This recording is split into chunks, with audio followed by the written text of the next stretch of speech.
Naheed Nenshi is the leader of the Alberta NDP, and he joins me now. Nice to see you, sir. Thanks for coming on. Well, thanks, JP. Thanks so much for having me. So the U.S. Treasury Secretary, Scott Bessent, who is not a junior figure, just so we're clear, he holds one of the senior-most roles in the U.S. government. He's broadly responsible for the country's economy, right? He was cheering on the Alberta separatist movement. He says, I think we should let them come down and join the U.S.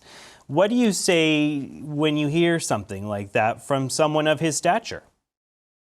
Look, this is a very serious issue.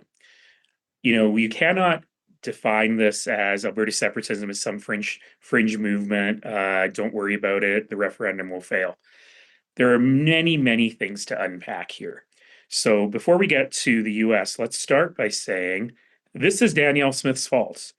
Danielle Smith has been pandering to the separatists. She made it easier for the separatists to have a referendum when she was asked about it on her radio show last summer, rather than saying, well, we need to talk to separatists because we need a better deal with Ottawa. She straight up said, if I don't pander to my base, she didn't use those words, but if she said, if I don't make a deal with these separatists, I'm going to lose the next election. So now our country is at risk, is at very serious risk to try and save one politician's skin.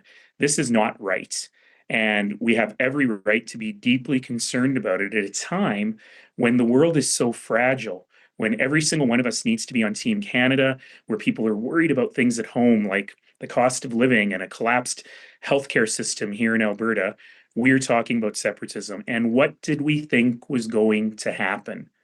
The separatist leaders have bragged about their meetings in the United States with senior decision makers. So the ironic thing here is people who think the separatist talk is about independence, if they're successful, they may find themselves in a less independent Alberta than ever. And where are all those people who've been screaming about foreign interference for so long, screaming about foreign interference on the separatist side here? Yeah, I want to ask you about that because Bessent explicitly mentioned the referendum. Like, he seems to be dialed in here. He has an idea of what's happening in your province. He says there's a referendum on this coming. I mean, are you concerned about that foreign interference that you're referring to? Because obviously one figure at the highest levels of American politics has an idea about a referendum. He says Alberta should join the United States. We don't really know where that could go. It could move beyond the rhetoric into, possibly some practical involvement in a campaign like that if there was a referendum on this.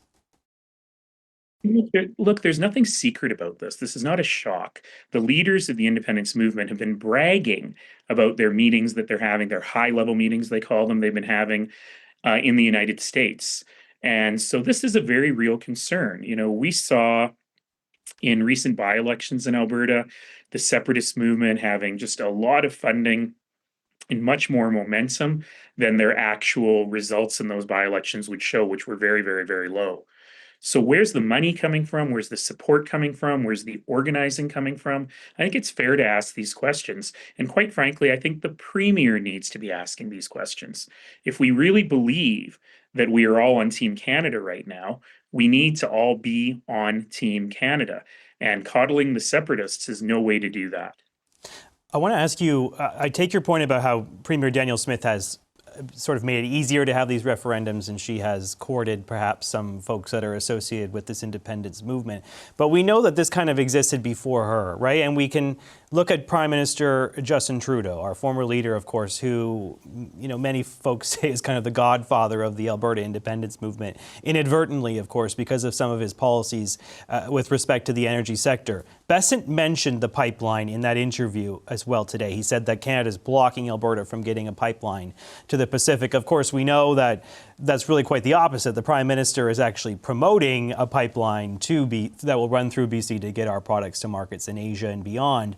But does it tell you that that pipeline is actually more important now than perhaps it's ever been? That supporting energy infrastructure is one way to sort of turn off this sort of American expansionism and annexationist threats, because that's how they're appealing to some of these independence-minded folks in your province by saying, hey, come join the United States. You can sell your oil and gas all you want. Does the Prime Minister have to redouble his focus on energy infrastructure as a result? Look, there's a lot to untangle in that question. And let's start with, yes, we need the energy infrastructure. Yes, we need pipelines in all directions. Yes, we need to do so in a way that is thoughtful, that is environmentally responsible, that deals with the needs of First Nations and communities along the route. You know, we were there. I had a front row seat when I was mayor of Calgary to the only pipeline that we built in generations to Tidewater, which is, of course, the Trans Mountain expansion. So, yes, we need all of that. And the stuff that the Prime Minister talks about in terms of reducing regulatory burden and so on is stuff we've been talking about, I've been talking about for years. And we need to see action on that to get stuff built in Canada. There is no question about that. But the second half of the question is where things get really muddled, which is, are we doing this because it's the right thing to do for the economy and for the environment? I think the answer is yes. Are we doing this to appease Danielle Smith and give her a political victory? I hope that's not why we're doing it. Because what we've learned over time is that you can't appease people like that. You know, they will ask for more and more and more. And even Mr. Besant's argument doesn't make a ton of sense because, of course, getting pipelines built right now is all about diversifying our oil and gas exports away from the United States. We've seen what happened when we put all our eggs in one basket, and that basket proved to be very fragile. And we've had a lot of that over the last year. So diversifying our exports is absolutely critical. We have to do so in a thoughtful, stable, smart way moving forward. I'm not seeing a lot of that right now, but I want to see it. I'm coming to Ottawa myself next week, and we'll have some conversations with some folks both on separatism and on the importance of building this energy infrastructure in all directions, but also in doing it right. So yes, let's get the pipelines built. We've got to do that. Let's not pretend that that's an answer entirely to the separatist issue, because the other part of your question was, yeah, separatism has been around for a long time. It varies. Sometimes it's 15%, sometimes it's 20, 25%. Some polls have put it as high as the high 20s in Alberta right now. But what's different now is the incredible emboldening of this group by the government. You know, the government is asking anyone who wants a referendum to give them $25,000 to start, but the separatists only had to give $500. Yeah. So these are the things that we're seeing. The pro-Canada referendum had a short period of time to collect a large number of signatures. The separatists have a much longer period of time to collect a much smaller number of signatures. When you play with fire like this, it's going to burn you at some point, and that's really why we're in this situation. Naheed Nenshi, leader of the Alberta NDP. Nice to see you, sir. Thanks for coming on. Thank you. Great weekend. And everyone across Canada, stay warm. There's a cold one coming.